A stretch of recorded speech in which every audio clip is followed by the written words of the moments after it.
Vertebral column.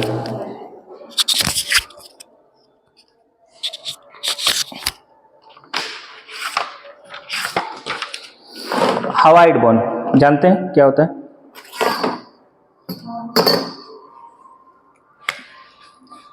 इसके बारे में पहले हम लोग कभी डिस्कस किए हैं? इसके बारे में बॉडी का एक ये सिंगल फ्री बोन है, किसी के साथ ये जॉइंट नहीं बनाता है। क्या? हाँ, ये अपने आप में एक यूनिक है, ये किसी के साथ जॉइंट वगैरह ये सब बनाने का काम नहीं करता है। जनरली इसका लोकेशन देखेंगे हम लोग को नेक में ये प्रेजेंट होगा और लैरिंग्स के ऊपर होगा। ये मैंडिबल वाला पार्ट है ना, मैंडिबल और ये लैरिंग्स के बीच में दिखेगा। क्या? मैंडिबल और लैरिंग्स के बीच में। डायग्राम इसका नहीं है? मैंडिबल और लैरिंग्स के बीच में दिखेगा। देखो, लैरिंग्स साउंड बॉक्स है जहां से आवाज हम लोग को निकलता है। फिर इसके बाद ट्रैकिया शुरू हो जाता है। क्या है? ट्रैकिया, एयर पाइप, ये वाली पार्ट। ठीक है, फिर ये ट्रैकिया आगे जाकर दो पार्ट में डिवाइड होकर लंग्स के अंदर चला जाता है। ठीक है, ये और ये। अब याद रखो, जहां से नेजल कैविटी और ओरल कैविटी दोनों जिस जगह पे मिलता है उस जगह को हम लोग फेरिंग्स कहते हैं। क्या कहते हैं? फेरिंग्स। जहाँ पे नेजल कैविटी और ओरल कैविटी दोनों मिलेगा उस जगह को फेरिंग्स कहेंगे। और फेरिंग्स इसके बाद देखेंगे दो पाइप होगा। आगे वाला ये विंड पाइप है, हाँ, सांस की नली, जो ट्रैकिया और लैरिंग्स बनाता है। ट्रैकिया और लैरिंग्स। और पीछे वाले जो देखेंगे वो फूड पाइप है। क्या? फूड पाइप मतलब भोजन की नली। क्या? पीछे वाला फूड पाइप भोजन के लिए, जिसे हम लोग ओएसोफेगस कहते हैं, जो स्टमक में, यानी ये जाके स्टमक में ओपन होता है और ये जाके लंग्स में होता है। ये वाले जो पार्ट देख रहे हो ना, ये जो इसमें कार्टिलेज का रिंग बना होगा है, ये आपका ट्रैकिया। इसके सबसे ऊपर वाला पार्ट यहाँ पे ऑलमोस्ट, ठीक है, ये वाले पार्ट लैरिंग्स का है। क्या? लैरिंग्स का। लैरिंग्स के ऊपर देखेंगे एक छोटा सा इस तरह से बोन होता है झूलता हुआ। इसी बोन को हम लोग हवाइड बोन कहते हैं। फांसी लगने के बाद यही टूटता है और लोग मर जाता है। हाँ, इसी बोन को क्या बोलते हैं? हवाइड बोन बोलते हैं। तो हवाइड बोन जनरली प्रेजेंट होता है नेक में, और कहाँ? फेरिंग्स और लैरिंग्स के बीच में प्रेजेंट होगा। कहाँ होगा? हाँ, या बोल सकते हैं ये मैंडिबल है, मैंडिबल और लैरिंग्स के बीच में प्रेजेंट होगा। मैंडिबल कल याद है, तो इसका लोकेशन की बात कर लेते हैं। तो कहाँ प्रेजेंट है? प्रेजेंट बिटवीन, ये वाले बोन को अगर ले लेंगे तो मैंडिबल यहाँ पे अंदर,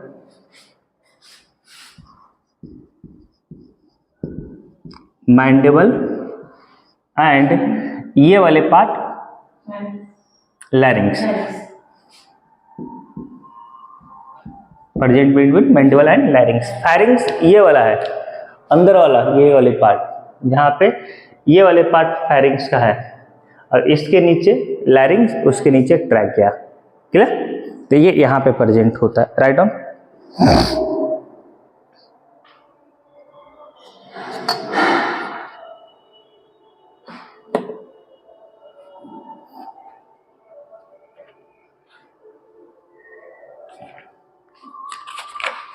ठीक है, इसका सबसे मेजर काम होता है, ये टंग को सपोर्ट करता है। हम लोग का टंग देखेंगे फ्लैटेड स्ट्रक्चर है। कैसा है? चपटा स्ट्रक्चर है। आगे वाला पार्ट एंटीरियर और पीछे वाला पार्ट पोस्टीरियर। तो पीछे वाला टंग का मसल्स अटैच होता है हवाइड बोन से, यानी टंग को ये सपोर्ट करता है। क्लियर? हवाइड बोन टूट जाएगी तो ये टंग बाहर आ जाएगा। तो इसका मेजर फंक्शन अगर हम देखेंगे,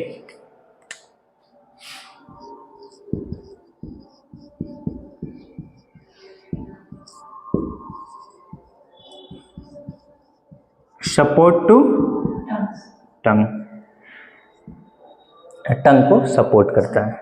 बॉडी का सिर्फ यही एक फ्री है बोन, जो किसी दूसरे बोन के साथ ज्वाइंट नहीं बनाता है। बाकी हमारे बॉडी के जितने बोन है वो कहीं ना कहीं, हाँ, ठीक है। ये क्लियर है? अब इसके बाद जो पढ़ेंगे वो बहुत इंपॉर्टेंट है, राइट डाउन।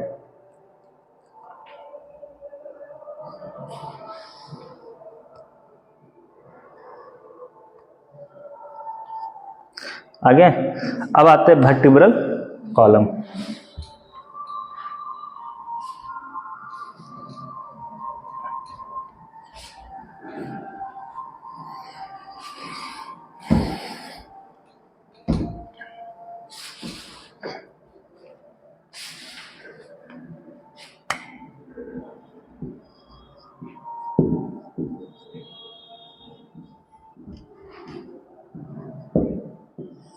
वर्टिब्रल कॉलम,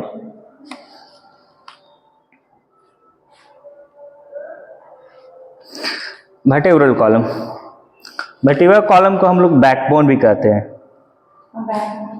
ये स्ट्रॉन्ग बॉडी का पार्ट होता है, फ्लेक्सिबल भी होता है। क्या होता है? फ्लेक्सिबल होता है और बॉडी को एक खड़ा रखने का भी काम करता है, स्ट्रेट फॉर्म में रखेगा। ठीक, वर्टिब्रल कॉलम का अगर देखेंगे तो कुछ इस तरह से स्ट्रक्चर दिखेगा।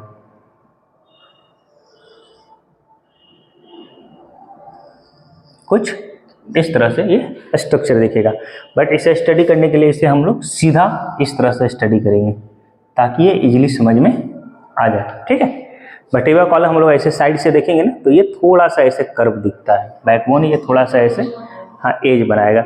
वर्टिब्रल कॉलम को ही हम लोग बैकबोन कहते हैं। क्या कहते हैं? हाँ, इसी को हम लोग बैकबोन भी कहते हैं। हाँ, ये राइट इसे लिख लो। कितने होते हैं वर्टिब्रल कॉलम? याद है?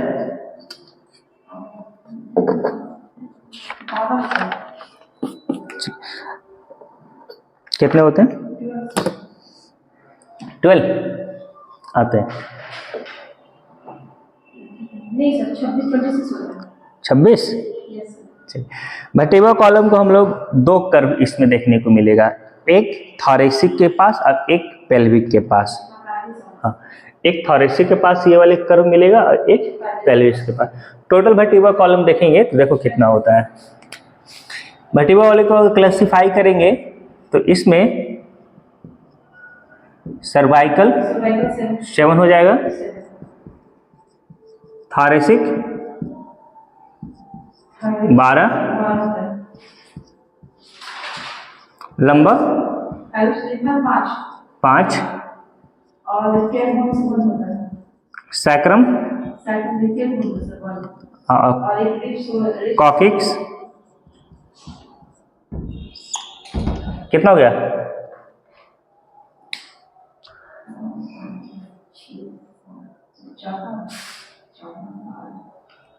कितना हो गया जल्दी बोलो। 9, 10, 5, 15, 1, 16 कितना? 26।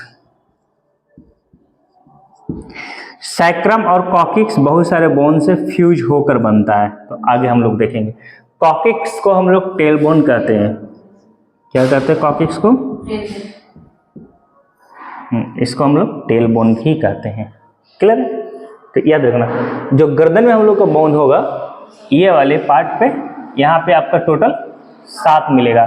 फिर पहला कर्व हो रहा है, टेढ़ा हो रहा है थोरेसिक में, और दूसरा कर्व हो रहा है, टेढ़ा हो रहा है पेल्विस में। 2 कर्व देखने को मिलेगा, एक थोरेसिक के पास और एक पेल्विस के पास। ठीक है, थोरेसिक में टोटल देखेंगे तो हम लोग को कितना मिलेगा? 12 बोन। कमर में देखेंगे, लंबर में देखेंगे तो पेल्विस वाले एरिया में 5, और सबसे नीचे एक सैक्रम और एक कॉकिक्स देखने को मिलेगा। क्लियर यहाँ तक? ठीक है। C1 का जो हम लोग बोलते हैं, C1 यानी सर्वाइकल 1 जो बोन है उसका नाम है एटलस।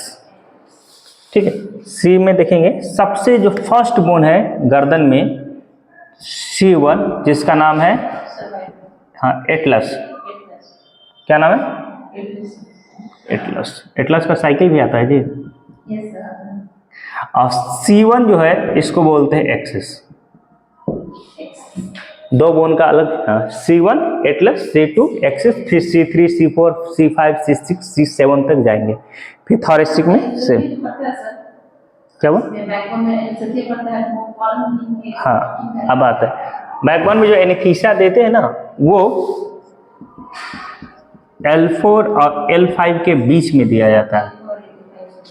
L4 और L5 के बीच में हम लोग देते हैं। याद है क्लियर?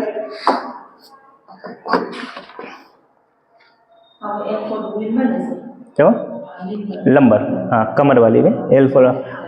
अब ये देखो बैकबोन होता है क्या कि ये डिस्क शेप का है, बीच में देखेंगे तो ये थोड़ा सा खोखला दिखेगा, खाली की तरह दिखेगा, जिसमें स्पाइनल नर्व पास करता है। क्या बैकबोन डिस्क शेप का होता है, बीच में खोखला होता है, जिसमें स्पाइनल नर्व पास करता है। तो बैकबोन देखेंगे यानी वर्टिब्रल कॉलम का एक अगर स्ट्रक्चर अगर हम लोग देखेंगे ना वर्टिब्रल कॉलम का, तो कुछ इस तरह से दिखेगा और बीच में ये खोखला दिखेगा। दूसरा बैकबोन इसके साथ ऐसे अटैच होगा, तीसरा भी बैकबोन इसके साथ ऐसे अटैच होगा, यानी ये सेगमेंट में बना होगा। क्या होगा? सेगमेंट में बना होगा, खंड में बना होगा, और बीच में एक खोखला होगा जिससे स्पाइनल नर्व पास होती है। क्लियर याद है? ठीक। नहीं, बॉडी का तो सबसे स्ट्रॉन्ग बोन में से टीथ आता है, ठीक है, और फिर उसके बाद ये स्टर्नम आता है, छाती वाले। तो स्टर्नम आगे हम लोग पढ़ेंगे। याद है? क्लियर? स्टर्नम हम लोग आगे भी पढ़ेंगे।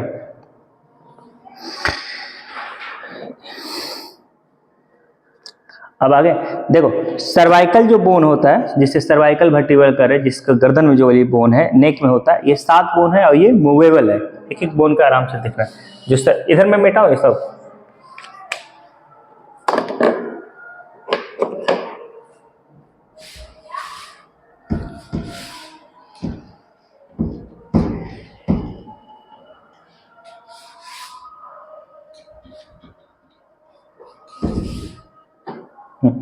ये गर्दन में जो 7 बोन है ये आपको दिखेगा नेक में, और ये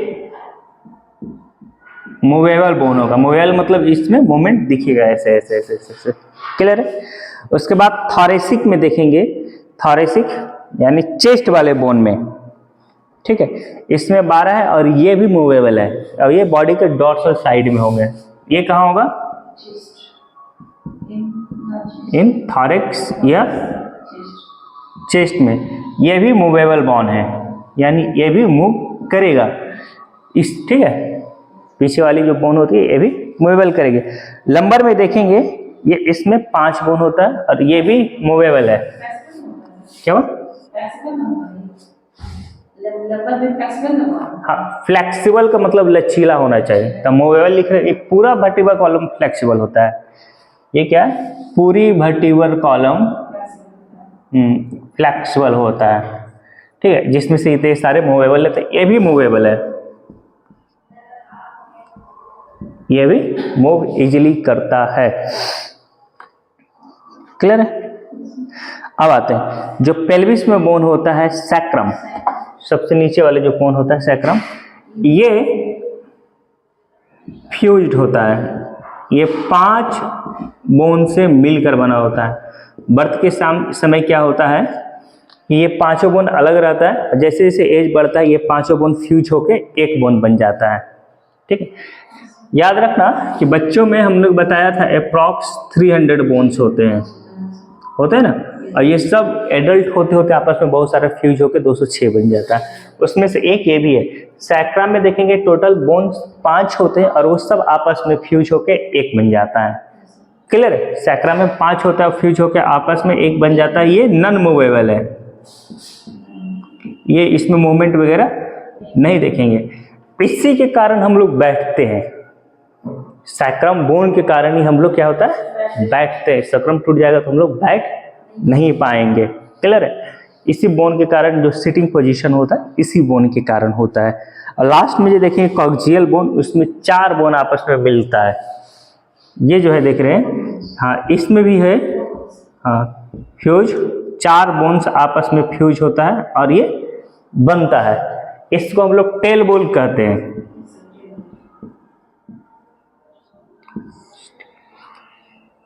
ठीक है, और ये किसी काम का नहीं है हमारे शरीर में, वेस्टिजियल ऑर्गन है। क्या है? वेस्टेज।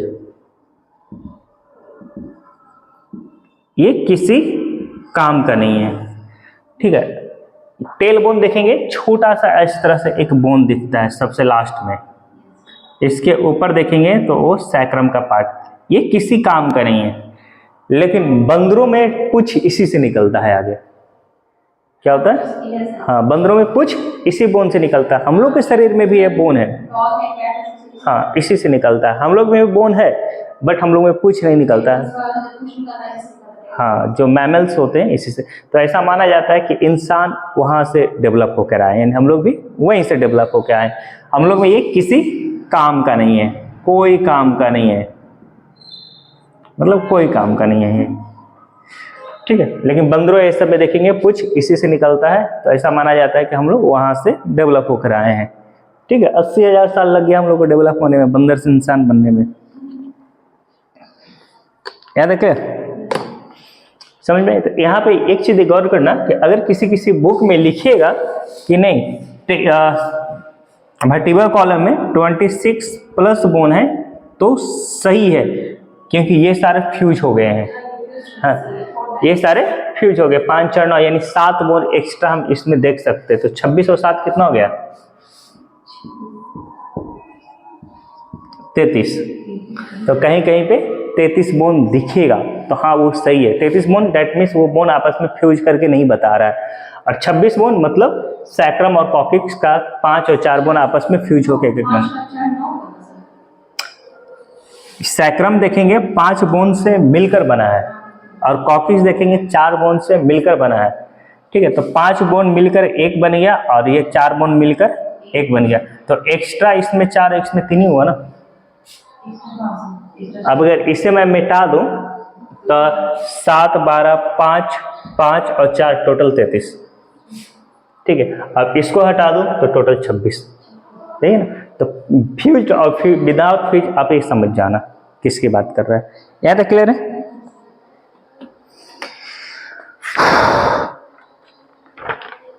सैक्रम में जो 5 रहेगा उसका S1 से लेके S5 तक गिनेगा। यहाँ H याद रख लेना। सैक्रम में जो अगर कहीं कहीं पे 5 बोन लिखेगा तो S1 to S5 करेगा, और लुम्बर में 5 कॉक्सिक्स में अगर 4 बोन लिखेगा तो C1 to C4 करेगा, ठीक है। यानी शॉर्ट में वो लिखेगा, जैसे लुम्बर का L5 लिखते हैं, थोरेसिक का T12 लिखते हैं, सर्वाइकल का C7 लिखते हैं। याद है?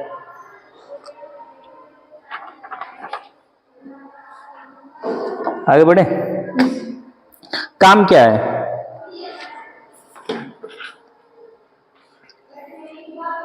काम क्या है इस बोन का? किसी को अगर कमर तोड़ना होगा ना तो ये तोड़ देना, वो बैठेगा नहीं। सैक्रम तोड़ना। हाँ, काम क्या है इसका? हम बॉडी को फ्रेम देगा। सारा बोन है तो बॉडी को फ्रेम देगा और मूवमेंट करेगा। ऑर्गन्स को, कौन से ऑर्गन को सपोर्ट करेगा ये?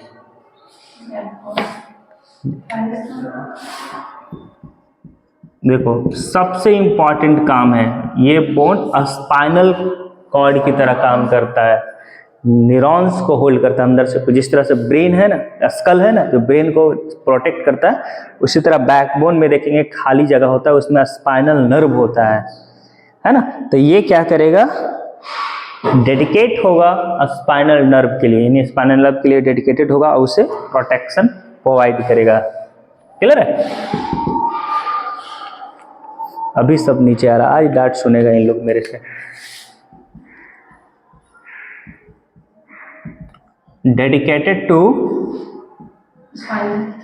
Spinal NER spinal nerves and protect it। और कोई काम?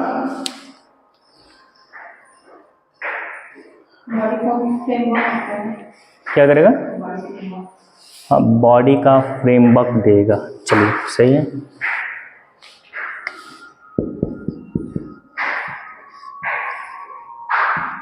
Framework of body. चलिए, मूवमेंट ऑफ बॉडी।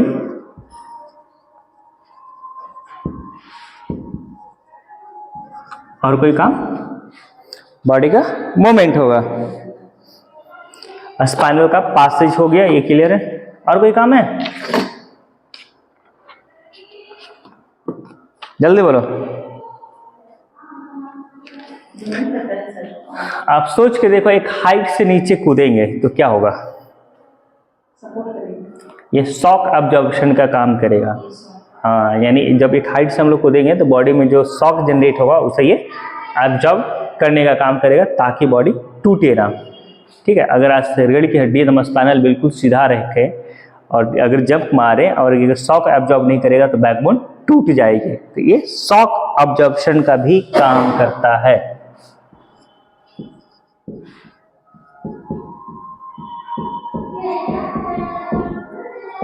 क्या काम करता है?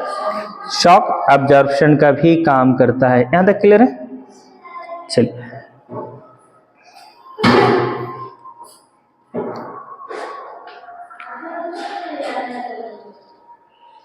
वापस है।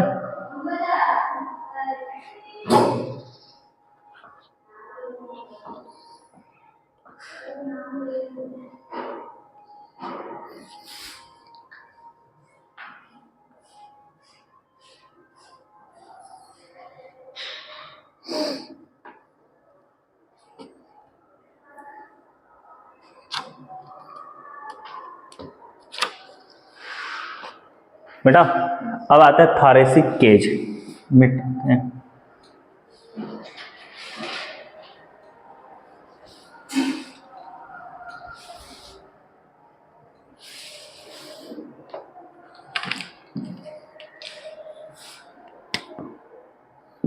हवाइड हो गया, वर्टिबल हो गया,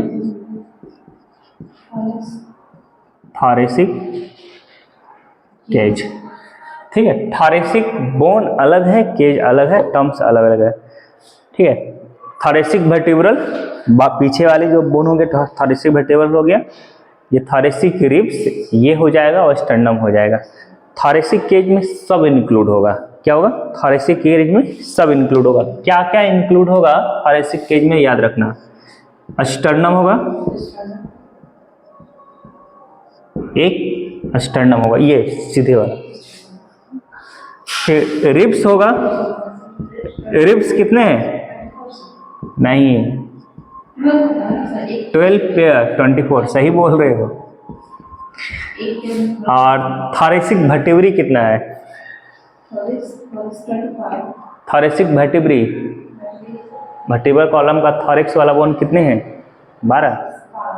अभी तो पढ़े हम लोग इसमें ना, गर्दन में 7, थॉरेक्स में 12, तो थॉरेसिक वर्टिब्री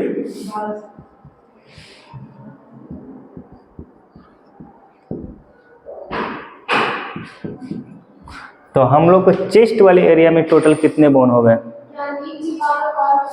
बात कीजिए जो भी कॉल कर रहा है। चेस्ट वाले एरिया में टोटल कितने बोन हो गए? नहीं, फिर से नहीं, फिर से। चेस्ट का एरिया में टोटल कितना बोन हो गया? 25 ही। कितना हो गया? 2 दूनी 4, 1 5 और 4 कितना हो गया? 45 बोन्स हैं। देखो सबसे सेंटर में जो बोन होता है वो स्टर्नम है। सबसे सेंटर में जो बोन होता है वो क्या है? स्टर्नम है। ये सेंटर में जो बोन होता है वो स्टर्नम होता है।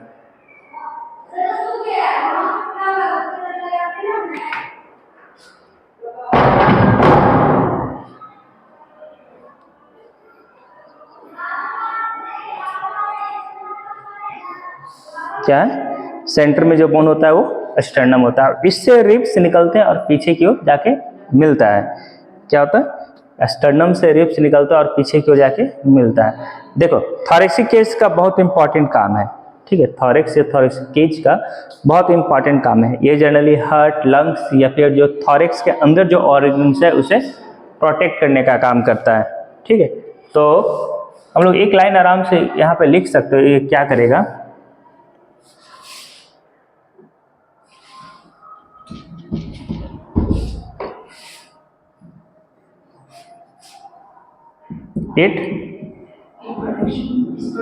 It protect the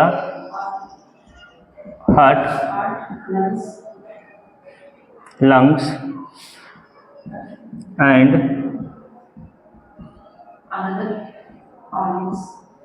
another organs of thorax. Thorax के अंदर जो भी ऑर्गन्स होता है उसे ये प्रोटेक्ट करेगा।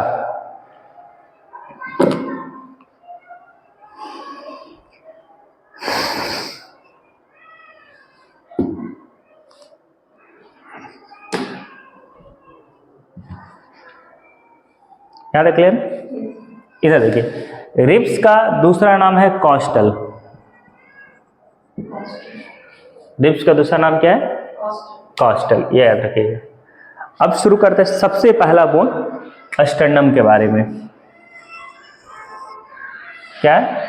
फर्स्ट बोन है अस्टर्नम का, इसके बारे में शुरू। मैं मिटाऊं ये सब, ये कॉस्टल टर्म्स थोड़ा सा याद रखना।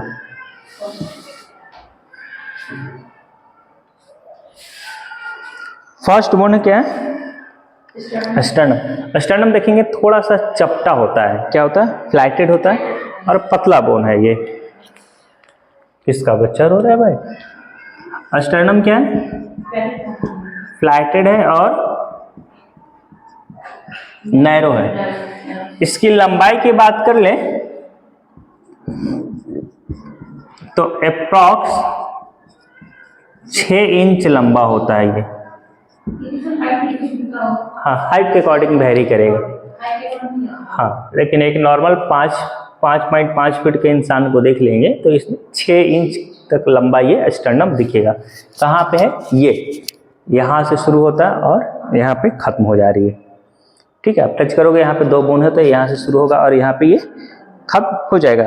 तो अस्टर्नम में हम लोग देखेंगे तो 3 पार्ट दिखने को मिलता है। क्या होता है? अस्टर्नम को जनरली 3 पार्ट दिखेगा।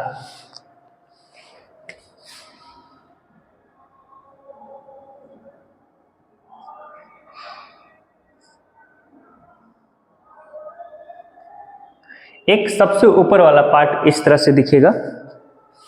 ठीक है, फिर उसके बाद जो रिब्स अटैच करने वाले पॉइंट दिखेंगे जिससे रिब्स रहेगा वो ये दिखा। लास्ट में एक छोटा सा ऐसा स्ट्रक्चर गोल की तरह दिखेगा। अस्टर्नम का 3 पार्ट दिखेगा। ठीक है, इस वाले से कॉस्टल वाला एरिया है, रिब्स ऐसे अटैच होके पीछे की ओर जाता है और ये 3। हाँ, सबसे जो ऊपर वाला पार्ट होता है जिसे हम लोग बोलते हैं मैंडिब्रियम, मैनुब्रियम।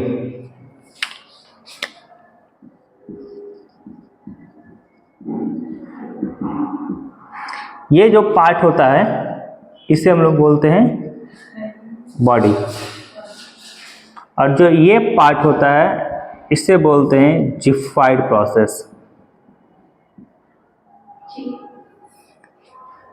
ठीक है, ये 3 पार्ट में दिखेगा। सबसे ऊपर मैंडिब्रियम, बीच वाला बॉडी और सबसे नीचे जिफाइड प्रोसेस। ठीक है, ये 3 पार्ट में। बॉडी से ही सारा कॉस्टल यानी रिब्स निकल के पीछे बैकबोन के साथ वो अटैच होते जाता है।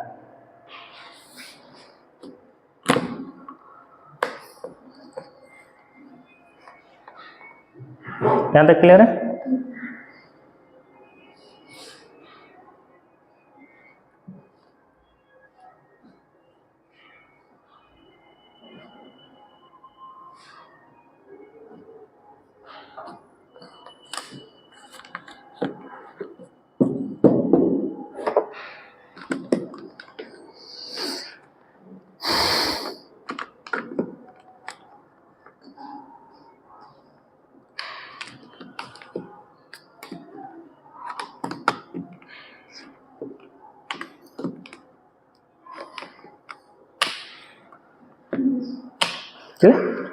देखो, इस वाले हिस्से से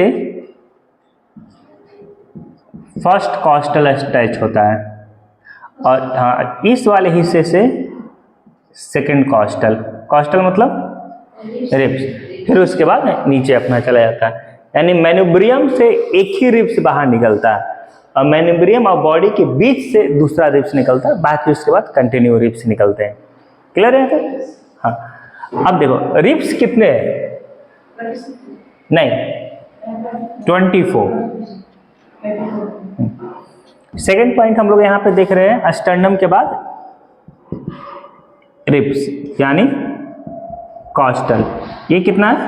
24 यानी 12 पेयर्स, 12 इधर 12 उधर दिखेगा यहाँ, ठीक है। देखो आराम से, जितने सारे रिब्स होते हैं उसको 3 पार्ट में डिवाइड किए हैं। एक ट्रू रिब्स, एक्चुअल में वो रिब्स है। सेकेंड है फॉल्स रिब्स, और सबसे लास्ट वन में एक फ्लोटिंग रिब्स। ये तीनों रिब्स हम लोग समझेंगे। मैं बताऊं इसको? हाँ, रिब्स जब भी होगा तो फ्लैटेड है और कर्व है, पीछे से लेके आगे तक ऐसे कर्व है, फ्लैटेड होगा और कर्व होगा। 2 रिब्स के बीच में जो मसल्स होगा उसे इंटरकॉस्टल मसल कहेंगे। रिब्स का दूसरा नाम कॉस्टल, और 2 कॉस्टल के बीच का स्पेस को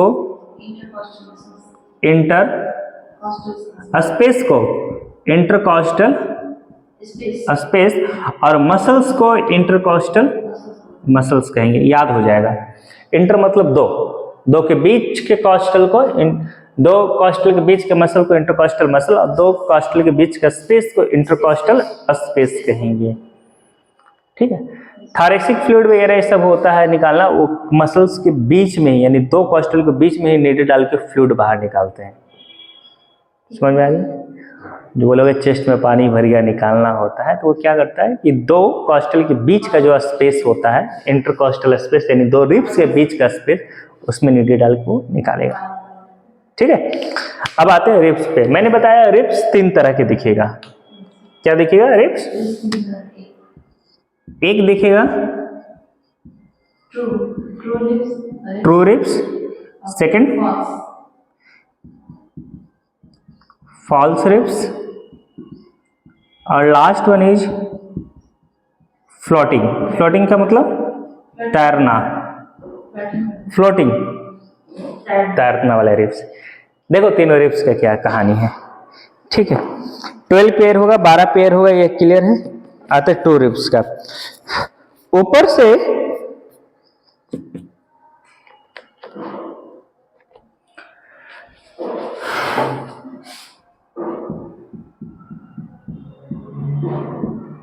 अपर 7 रिब्स है, जो ऊपर से 7 रिब्स होगा, जो अटैच होगा अस्टर्नम के साथ।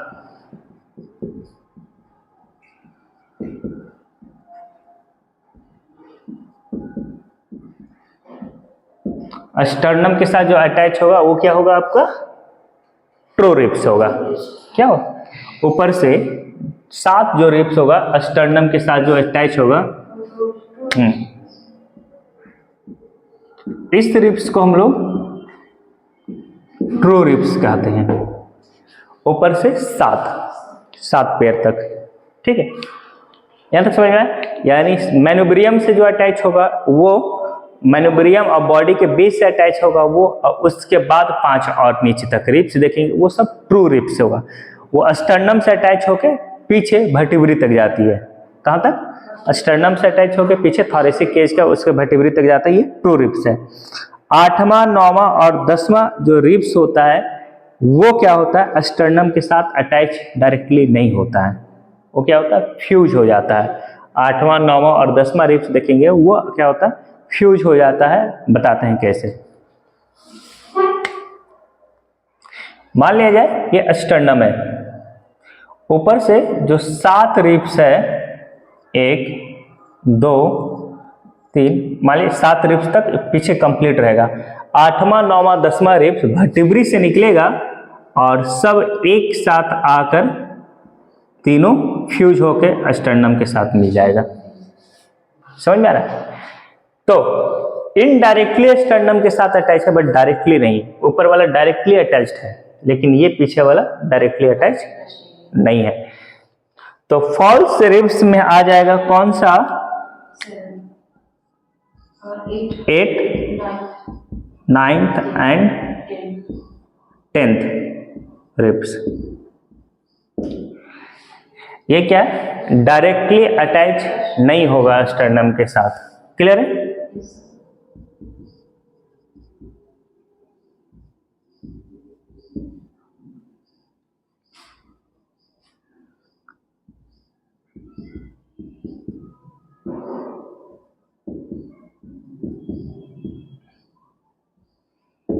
डायरेक्टली अटैच्ड नहीं होगा स्टर्नम के साथ।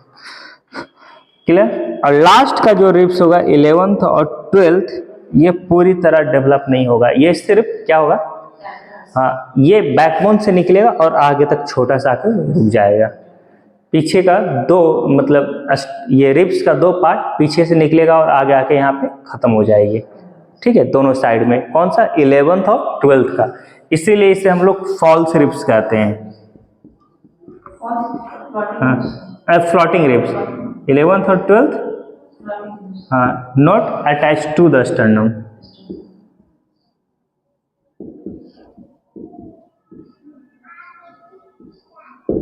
यहाँ तक क्लियर है।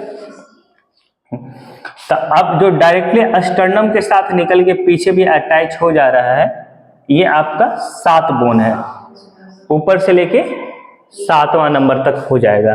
ठीक है, फिर क्या हो रहा है, 8वां 9वां और 10वां पीछे से निकल रहा है और आगे आगे करके सब आपस में मिलके स्टर्नम के साथ मिल जा रहा है। फिर उसके बाद 11 और 12 नंबर का पीछे से निकल के बस थोड़ा सा ही है, अब आगे आके वो नहीं मिल रहा है। क्लियर है यहाँ तक।